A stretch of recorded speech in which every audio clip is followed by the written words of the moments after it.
কবিতাৰ শিৰোনাম প্ৰেমৰ পখিলী।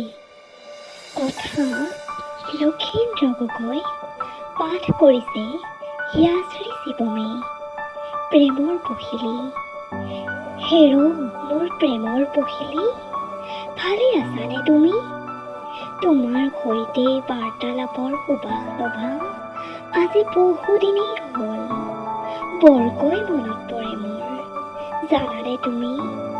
তোমাৰো হয়তো নপৰা নহয়, নিশ্চয় পৰে, মোৰ বিশ্বাস আছে।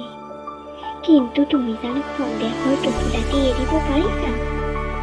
তোমাৰ অনুপস্থিতি মোৰ হিয়া উচপি উঠে, কিন্তু কি কৰিম? তোমাৰ সন্দেহবাদী মনটো দেখোন সলনি হ'বই নোখোজে।